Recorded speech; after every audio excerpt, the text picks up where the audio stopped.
On today's show, Oh my God! a young woman torn apart by fear, That was the biggest day of her life, and I couldn't be there. at odds with her sister, It was awful. It just really hurt me. and breaking her mother's heart. It's a horrible feeling because there's nothing I can do. Can the Speakmans give this family a future? We're just so desperate. I don't know how much more I can take of it. Nik and Eva Speakman have been successfully treating people with phobias and anxiety disorders for 17 years. But what we had to do with Tom is find out what started this. And because it was really painful, he'd locked it away. They've travelled the world, developing their own form of therapy to help improve the lives of countless people. Is there nothing you can't do? It's quite extraordinary. Regulars on the This Morning sofa, the Speakmans have helped a host of celebrities overcome their fears.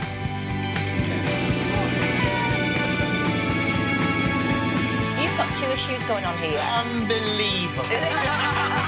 And now, they're allowing the cameras into their therapy sessions for the first time. Can they succeed where doctors and other therapists have failed? If you weren't born with the condition, then that means that you've had an experience in your life that has created it. You can be better. No doubt about it, you can be better. My name's Becky, I'm 26. I have an extreme fear of being sick, which is called emetophobia, and I've had that probably for about 8 years now. Because of this massive fear of sickness, I don't tend to leave the house. I prefer to be on my own in case anyone else is sick. If I'm at home, I feel less likely to be sick than if I'm out. It's so hard because I've lived with it for so long that I've literally blanked so much of my life. I don't have many memories. Becky may not remember much about her life before her phobia, but as a child, her passion was horses, and her mum Sue will never forget the day her daughter's life changed forever. She was at a horse show and there were quite a few in the class. They pull you in and then they make you do your show, and she'd been pulled in first, which is usually a pretty good sign that you're going to do well. And all of a sudden she came out before she had to do her bit of show in front of the judge, saying she felt sick. She was in a state of complete panic. That's probably, looking back, the first time I began to notice how Becky was really feeling. Since then, Becky's symptoms have got worse, and now, 8 years later, her fear of vomiting has completely taken over her life. From the minute I wake up to the minute I go to sleep, there's not literally 10 minutes that goes by where I don't think about, am I going to be sick? Is anyone else going to be sick around me? I have to have a hot water bottle on me at all times, to the point where I've completely and utterly burnt my stomach from overusing a boiling hot water bottle. I've always got to have a drink. Laxatives, if I feel sick, then it will come out one end and not the other.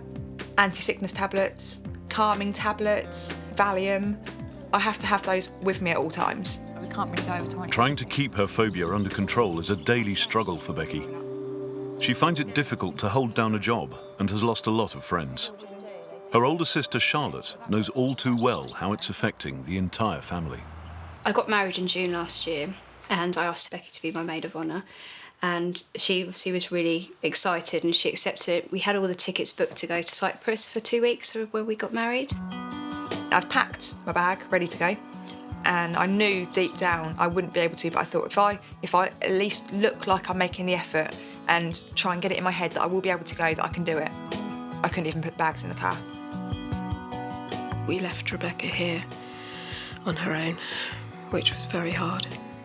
I didn't have the guts to tell my sister. Charlotte asked, "Is she here?" No.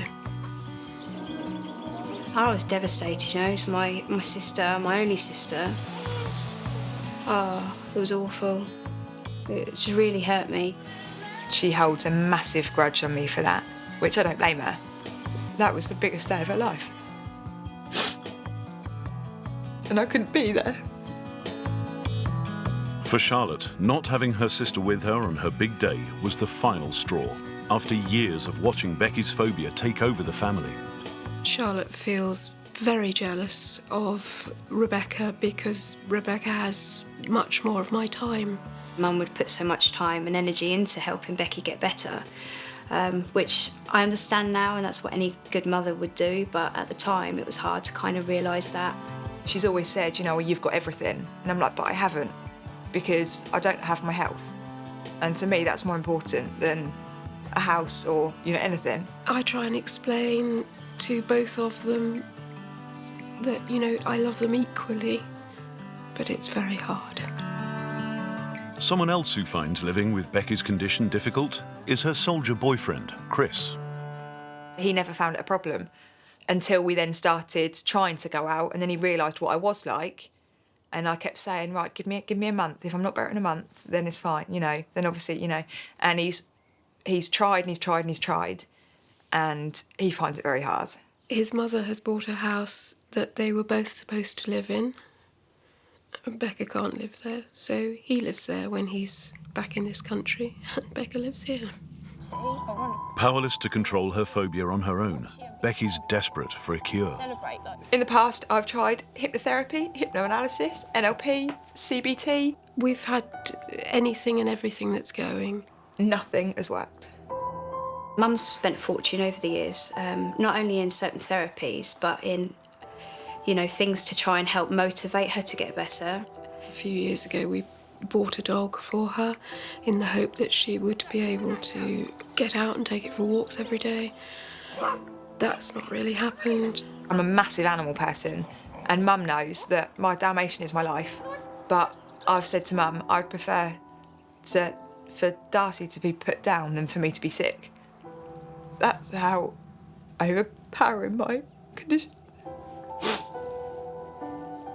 She's got a really miserable life now. So much so that she's said to me occasionally that if this is what it's like now for her forever, there's not a lot of point in being here. I don't know how much more I can take of it. We're just so desperate. It's a horrible feeling because there's nothing I can do to help her. The Speakmans know they need to intervene as soon as possible to give Becky any chance of a future. She's scared to leave the house for fear of being sick and is starting to become a recluse. So they've travelled to her home in Suffolk to see if they can help. Hello. Good to be here. It's our pleasure. 26-year-old Becky has spent 8 long years living with a devastating disorder known as emetophobia, a fear of vomiting. I have to have a hot water bottle on me at all times, to the point where I've completely and utterly burnt my stomach. To me, it's comfort. So scared of being sick, Becky never leaves the house. Can Nik and Eva help her recover from this desperate situation? Well, thanks for inviting us to come and see you. You're a really beautiful girl. And I can't imagine what on earth could trouble you. You look just so perfect. So why are we here today? I suffer with a massive, massive phobia of being sick. That has literally completely taken over my life. And how long do you believe that you've had this phobia? Since I can remember, but started having panic attacks due to it from about the age of 18. For you to dislike sick or being sick, that would indicate that you've either experienced or seen something that has created that fear. So what could that have been? When I was I about 3? 2.5. About 2.5. I drank a bottle of kiddies medicine and got either rushed to hospital or you'd taken me to hospital or something. To hospital. And they'd given me a tablet or a drink of some sort to make me throw up. And I can remember Mum worrying, crying. I've only ever been sick once since then, which was at the age of 7, and I haven't been sick since then. What do you recall about the incident when Becky drank the children's medicine? It was really worrying because it was a large bottle and I had to take her to hospital, drive her to hospital quite quickly. And I can remember the drive very clearly because she was in the back in a car seat and I was hanging onto her leg and trying to drive at the same time because I didn't want her to go to sleep. How did they react when you got to hospital? They rushed us through and we went through straight away and they gave her, it was some liquid to make her very, very sick. And do you remember her being very, very sick? I do. Do you remember being very, very sick? Are you actually seeing it as though you're the one that's being sick right now? No. Are you observing it? Yeah. So, And how does that make you feel? Heart starts racing, sweaty, anxious, uncomfortable. okay. And does that, when you said that you have panic attacks, is that feeling similar? Yeah, very similar. How many panic attacks do you have a day? I can have a panic attack that lasts about 10 minutes, the actual physical feelings of a panic attack. Okay. And then it will linger, so I'll have that butterflies and that sickness feeling all day. Okay. Or I can have a panic attack that lasts kind of a couple of minutes, and I can have 6 or 7 of those in a day. Okay. But I can't remember the last day where I didn't have a panic attack. Okay. How's this affected your life? I won't leave the house because of it, because I'm worried about if I go out, if I'm sick in public, or just the feeling of being sick. Can I ask you, Susan, how does listening to this make you feel? I've gone through the emotions of being angry with her, being understanding. I turned around one day when she was having a panic and I slapped her around the face really hard, which Give me a bit of shock there. What made you do that? because I thought it might work. I thought maybe shock. What makes you angry about it? Not being able to rely on her in any way, but you know that. I don't know whether it's anger or what. Disappointed, hurt. What's Becky not been able to do that's been important to you? She wasn't able to come to my father's funeral, her grandfather's funeral.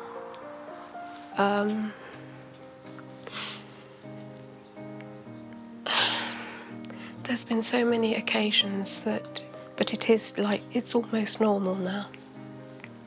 And I just don't expect anything of her. I don't want to give her any more burden. So how do you feel about it, Becky?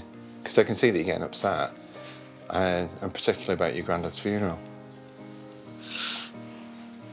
We tell your mum. I let everyone down. No, Everyone around me I let down. you're not letting people down. I make you absolutely knackered by having to look after my horse every day. And all I want to do is go up there and ride and compete and stuff like I used to. And you know, I'd do anything to be able to do that again. You've done everything for me, and you know. And I'll continue to do everything for you. But you don't let me down. Can I just say what strikes me here is that you've got a real determination to get over this. Yeah. A real determination. And yet your mum she said, and I can still hear this, that she just said, it doesn't matter. If you carry on with this, it doesn't matter. And I'm struggling with that a little bit. She loves me too much. Well, I understand that. I understand, but I'm sort of thinking that if you were my daughter and my daughter was trapped as a prisoner in a house, then I just don't think that would ever be acceptable to me. And so I just try and understand how you feel, Sue, really. It's the norm, isn't it? You see, because what I'm seeing is your mum is making the situation more acceptable than it should be. So you are an amazing mum. I can see that there is absolutely not a shred of doubt that you love your daughter unconditionally and that you would do absolutely anything for your daughter. However, that is also detrimental to Becky in that you are making a very unacceptable situation acceptable. I'm looking at you now, and the way that you're stroking Becky's hand, to me, is the way that you were stroking her leg when she was in the car. You were taking her to hospital. It's the same thing. Yes, you're probably right. She's just very precious. I understand, but I'm not doing her any favours. but she's 26. She's not 3 anymore. She's a 26-year-old woman.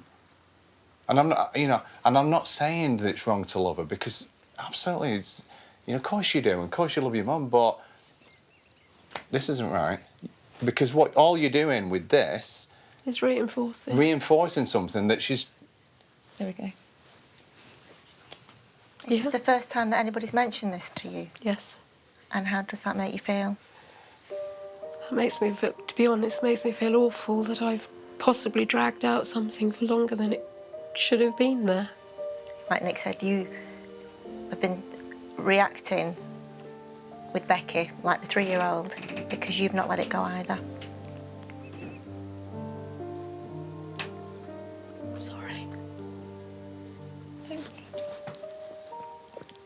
didn't mean to. You didn't mean to. Didn't see it like that. I know that I can wrap you around my little finger, as hard as it is, and do you know what I mean? So I probably, it's habit, I play off that. And thank you for being so honest, Becky. Yeah, 'cause I can see that, but it's great and a great step forward, and it's part of actually becoming the 26-year-old by taking that responsibility.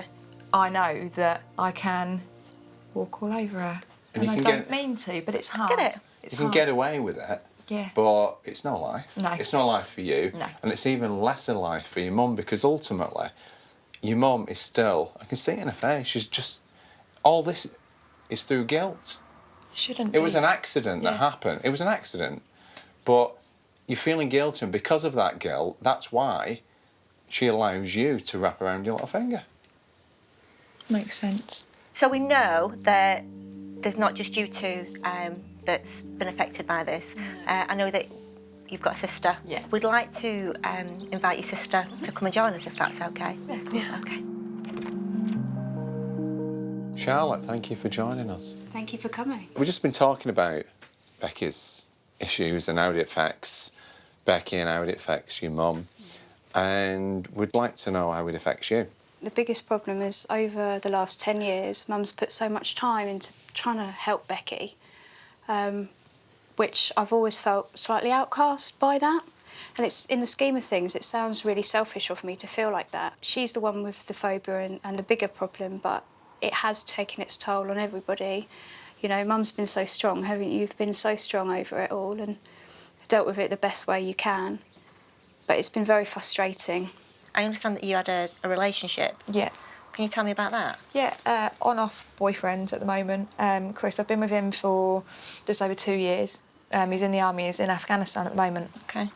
And we'd got a house and I'd moved into it, and within 2 weeks it was, I've got to go back to Mum's, and I was making excuses to come back here. Okay, let me ask you a question. Yeah. And I want you to think about this. Okay. You felt you had to come home because it was your comfort zone. Mm-hmm. Is it the house or your mum? The house. 100%? Yep, 100% the house. And what's your thoughts I on it? think- Hand on heart, let's be completely Hand on straight heart, here. I think Becky's comfort is Mum, and I think she needs to break that tie. And what makes you say that? I think it's the connection they've got, and I think it's because it's Mum's house. I think if Mum, for example, moved to another country and Becky managed to get to that other country, that would then become her comfort zone. I need to stay in this house. You and Mum have built this up over the years, and your comfort is because you've got everything here that you need, including Mum. As like slightly on the outside, that's what I think. You see, what's interesting is that we made a discovery before, and the discovery was that actually your mum still feels guilty for what happened to Becky when she was 3 years of age. Yeah, okay. And as a result of that guilt, she's been overcompensating.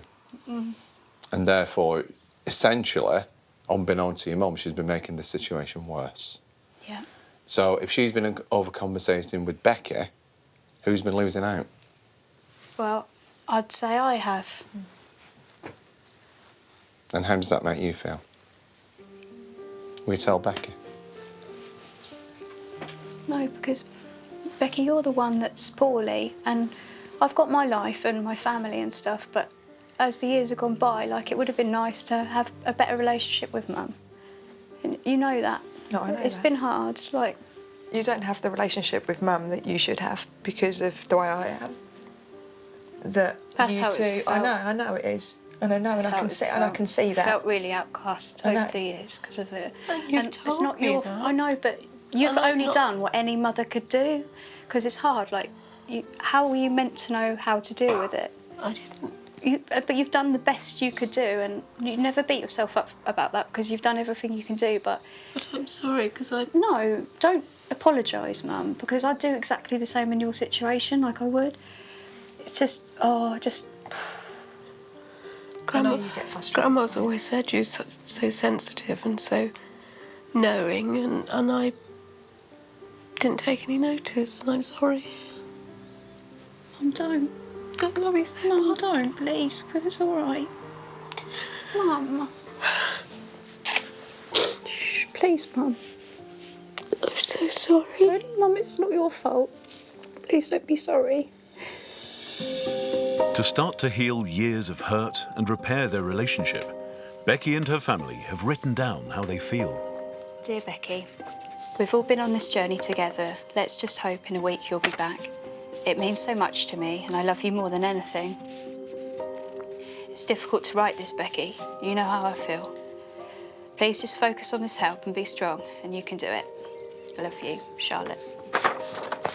This is probably one of the hardest letters I've ever had to write. Although you probably realise how my inability to help you has troubled me over the years. We have spoken and cried together on many occasions over the situation, and there is nothing more I could ask for than you to be able to enjoy your life and live it to its full. I've watched your suffering and pain. As your mum, the hardest thing is for me not being able to mend it. I just long and pray for the time when you can go out and embrace your life, take it in both hands and have fun. With a heavy heart, but a very hopeful heart, love, Mum.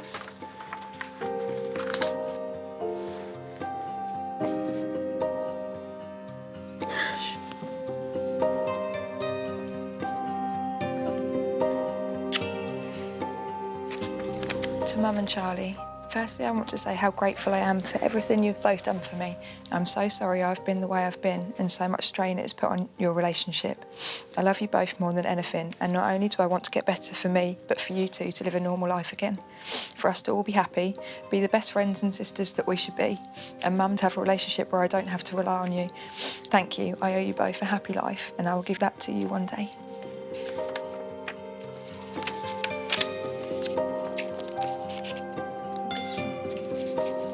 We've also got a video message for you.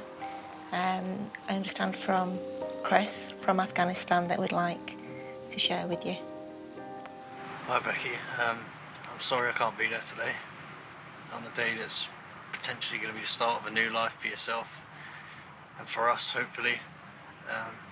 I'd love nothing more than to come home and we'll be back living together. You'll be riding, competing again. But my fingers are crossed.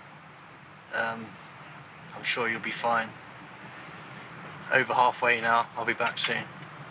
Love you loads, Princess. Bye. How do you feel seeing that message from Chris? For him to get back and for me to be fine would be amazing. I've got to say, for him to have put up with this for 2 years, he's obviously quite a remarkable man. No, he isn't. And also, it's very apparent that he must absolutely adore you and think you're worth it. So we've obviously seen how you're all suffering. Everybody's suffering because of this issue. So, are you ready to change? Yeah, massively ready. That's good to hear. Couldn't be ready enough. So, Sue and Charlotte, you're going to have to leave her in our capable hands, if you will do. Be very pleased to. And Absolutely. no guarantees, but we'll do our best. Thank you so much. Mediation today with the family has been really, really interesting. Saw quite a transformation in Becky, in that I think she very quickly realised that we weren't going to accept these sort of behaviours as being normal or being as an illness or being a part of her life. When the Speakmans indicated that it was partly my fault, it made me feel very guilty. I didn't like to see the reaction on Mum's face, obviously, because it was very upsetting for her. She's still stroking her hand, and once she starts doing that, Becky then suddenly transforms into this little girl. It's amazing. Us coming in as a third party has made Mum actually see the situation for what it is, and she's actually realised that she's been facilitating this condition and that it actually has to stop. Today, an overwhelming fear I suffer with a massive, massive phobia of being sick. has divided a family. Mum, don't. God love you so much. Mum, don't, please, because it's all right. For 8 long years, Becky has tried everything to cure her condition, Nothing has worked. and she's now unable to leave the house. Will the Speakmans be able to make a difference in just one day? See, the thing is, Becky, we all have choices in life. And up until this moment, you've made certain choices in your life. And we've got a little gift box that represents the choices that you've made so far, which I'd like to share with you. Okay. I'd like you to pop that on your knee.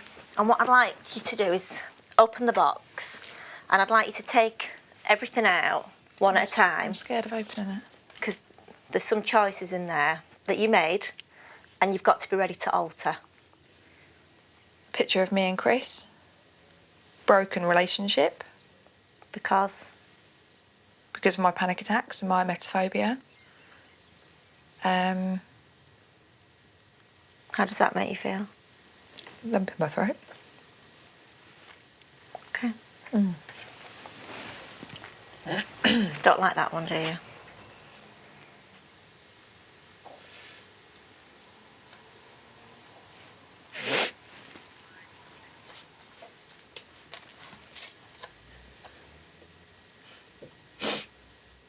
Who's missing? Me? Does that make you feel? Absolutely gutted that I was the part of the reason why it ruined my sister's wedding day. You know, there were 3 bridesmaids. I was meant to be there as well, you know, and to know that I'd affected all of those people as well, not just my sister, my mum, but everyone, and the fact that then my sister then had to explain to everyone why I wasn't there. That must have been hard for her. I've never asked her.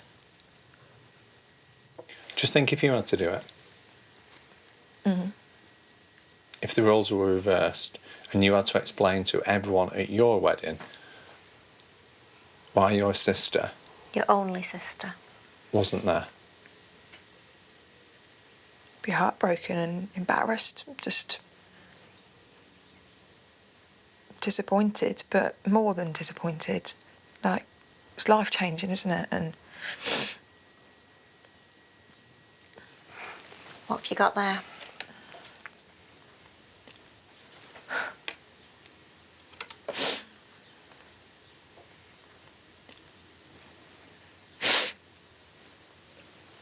I didn't manage to go to my granddad's funeral last year.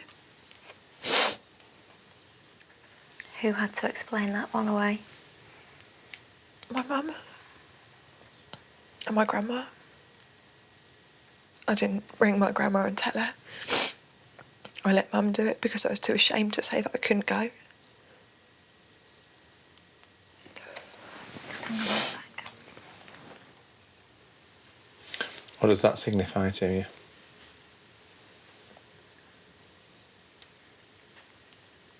Well, 2 things. That made me ill, and I don't even want to touch it, really. That, well, I'm practically chained to this house. Prisoner in my own home, aren't I, really? No, I don't like that. I don't like that. Because I had that in hospital when I drank that. And how old are you now? Nearly 27. Okay, nearly 27. So the question I've got, Becky, is that, because it's really obvious to me, that you've not grown up. And the question is, isn't it about time that you did? Yeah, without a doubt. We've got an alternative box. Okay. Because this is a choice that you made. No one's designed your life but you. You chose to look at an event that happened to you when you were 3 years of age in a certain way. Yeah. It's not the way that most people in the world look at it. But because of you looking at it in that way, it designed your life. And that's your life as it is. But there was an alternative. So before you open that, Yeah. how are you feeling? Excited. I want to see what's in it. Okay. And how do you feel about that one? I don't even want that in the room. But that's been your life for almost 27 years. I've never seen it like that. But immediately, when we walked in today, that's all we saw. That's embarrassing. That's what we saw. And you used the word prisoner. Self-imposed Did I? prisoner. Yeah, you did. There's no one stood at the door stopping you going out. There's no jailer. What's in there?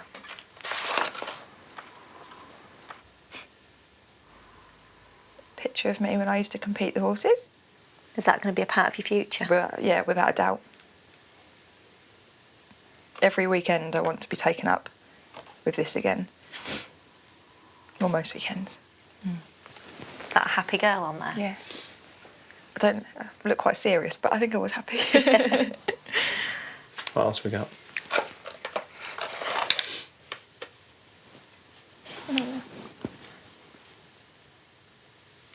What does that represent to you? Well, this is the show jumper that I used to have. It's one of his shoes. And I rode him and wore these shoes into the ground for him. Were those happy memories? Yeah, massively happy memory. Who was in control of your life at that point? The horse mainly, but me. Do you remember that freedom? It's very hazy because it was so long ago. But when I think about it, I get a bit of a buzz. I get a bit of that butterfly feeling of... Just notice that butterfly feeling Yeah, that you're getting yeah. now. Mm-hmm. And what's the difference between that and the butterfly feeling that you described earlier that brought on panic? No difference. Is there? No. No. What does that tell you?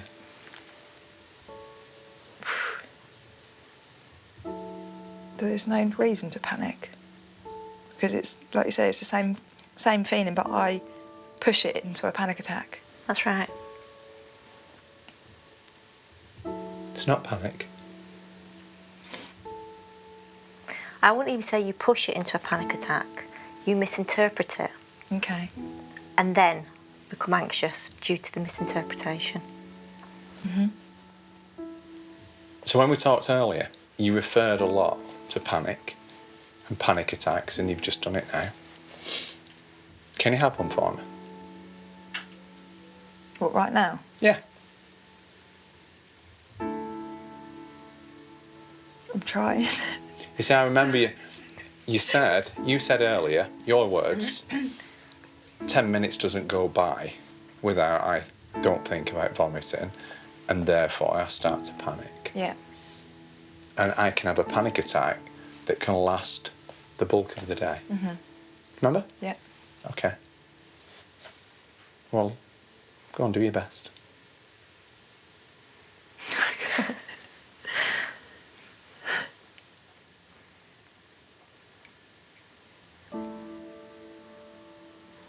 "26 years of practicing. Go for it." I can't do it. Why? I don't know. Come on. Are you telling me that you brought us here today under false pretenses? Is that what you're saying? I'm not a fraud. You see, I know that people that have panic attacks, they have a thought process and they know that they can set one off like that. Really? Yeah. And the days that they're not panicking, they want to check that they still can. So they're becoming a great day and they go, "I've not panicked yet. Oh, God, let me just check it's still there," because it's familiarity. Yeah. They don't want it, Yeah. but it's familiarity. So you've had a lot of practice, many years. You talked about it earlier with your family, that you panic all the time. Yeah. Show me. I can't. Why can't you? I'm trying to show you, but my body's not allowing it. My mind's not allowing it. But I don't know why. Who's created them? Me. Okay. So is it possible that you've reached that point where you just say, No more. "No more"? Have you grown up, maybe? What, in the space of about 5 minutes? I don't know. Let's go through the rest of the box, if we can. Who's that? That's me and Chris. That looks different to the last photograph I saw of you and Chris. In that box. Was it the same photo? Yes. Was it really the same? I'm looking at that a completely different light to what I just looked at that. I didn't even recognise it as being the same photograph. Why? Because we look happy here. Does that make you feel happy seeing you together and happy? Yeah. Do you deserve that? Probably not. Do you deserve to have a happy life?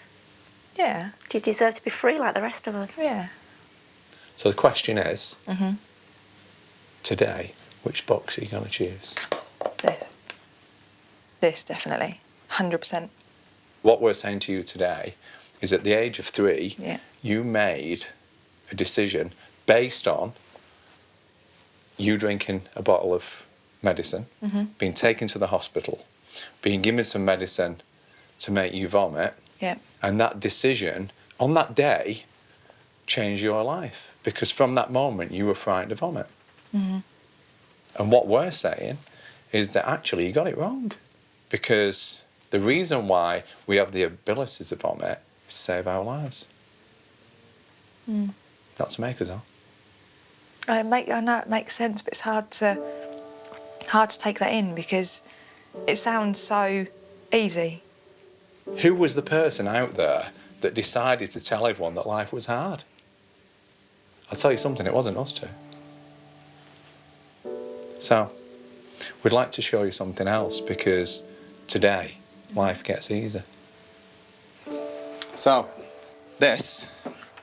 you've been chained to this house.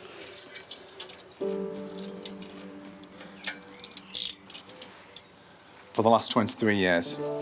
That's your life, right there. So I've got an important question to ask you. If we save you from this today, will you hate us? So why was it, 23 years ago, that some kind person in the hospital gave you some medicine to make you sick so you didn't die? That medicine saved your life. I've never looked at it like that. No. You see, when you're 3 years of age, it's easy to blame the wrong thing. But you're not 3 anymore, are you? You're a grown woman. And this is your choice. You can stay. No, take it off. Where can we go or what can we do to celebrate and know and put it all behind us? Go and see my horses. Are you ready to do that? Yeah. Should we do that? Yeah. And are you sure? Do you promise us that you're going to leave all this behind you? I don't know, I promise. Has it gone? Has it gone? Do you know? Just search inside. Has it gone? It has, hasn't it? I can only give you a hug of one. I'm stuck. We're taking Becky horse riding now, but we've also got a huge surprise waiting for her and I can't wait. That's right. We've surprised her several times today, but the biggest and best surprise is waiting for her. Can't wait to see her reaction. 26-year-old Becky has lived with a fear of vomiting all her adult life. I won't leave the house because of it, because I'm worried about if I go out, if I'm sick in public. And it's left her relationship with her soldier boyfriend, Chris, in ruins. He's tried and he's tried and he's tried, and he finds it very hard. And she's desperate to put things right. For him to get back and for me to be fine would be amazing. Just this morning, Becky was worrying about being sick every 10 minutes. With Nik and Eva's help, she's no longer trapped by fear and panic. They believe the first step to getting her life back is to visit the stables where Becky will ride the horse she's never ridden.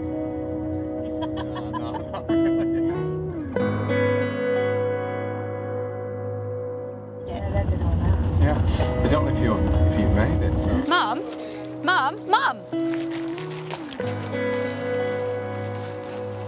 That's my sister.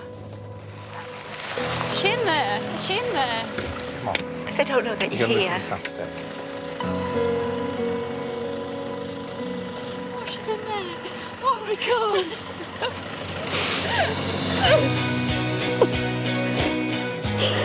I love you so much. Oh, Becky.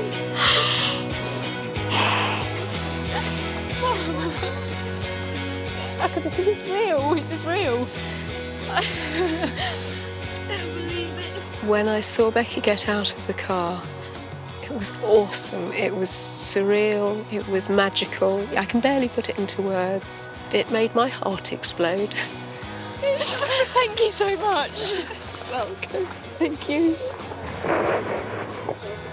Oh God, it's amazing. As soon as we drove up the driveway, I saw so many people just standing there waiting, and my heart suddenly went, woof. That used to be panic, but that wasn't panic, that was excitement. As good as For Becky, getting used to everyday life is going to take some time. Yeah, Hello. Hello. What do you want to say? I don't know what to say. Wow. How do you feel? they don't know. You seem really chilled out. Don't know. I've seen this really This is very new to her. So she's now experiencing new feelings. It's like the magic fairies stood over you and just go. Nick and Eva, my little magic fairies. Never been called that before, but yes, it's all right. I'll take it. So far, so good. But she's about to get on a horse she's never ridden. Can Becky prove to her family that she's able to fight her phobia? As soon as I got on Molly, I literally completely and utterly calmed down. On a horse is where I've always been, and it feels natural, it comes natural. How does it feel being up there? Do you feel nervous? I feel less nervous now I'm on than I was on the floor. She's Are we going? Are we off? Looks like it. Spending 8 years living with an uncontrollable fear has not only ruined Becky's life, it's taken a toll on her whole family. I've never ever seen her on Molly like this, never. Never. Never, never. Because she understands now. She didn't understand before. So how does it make you feel? Absolutely magical. After just one day with the Speakmans, Becky and her family can forget the past and start to move forward. Woohoo! I'm free! I owe them my life. They've completely and utterly given my life back to me, and I've never thought in a million years anyone would be able to do that. The fact that I can get up here and I can jump on my horse and ride again, I could never have done that without them. So Becky, got your life back. Yeah. And you've had a lot of surprises today too, haven't you? Loads surprises? of surprises. Which one did you like best so far? Just the getting better. Okay. Just getting better? Yeah, Do you remember the boxes? Yeah. Well, do you know what? We had a third box, but this box was, it's going to be too big. So we thought we'd leave the box and just bring you the contents. Okay. Oh my God.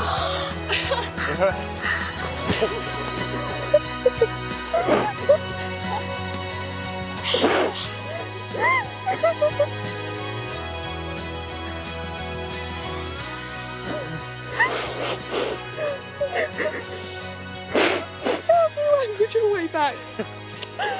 I love you. Oh. You could have prepared me for that. Surprise. Oh my God. I love you too.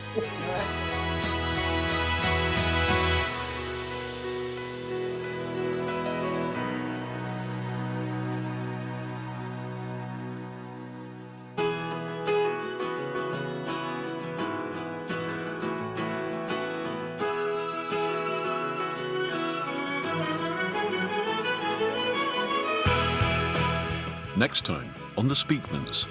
I try and bite it 3 times. She'll let both hands off the wheel to move switches.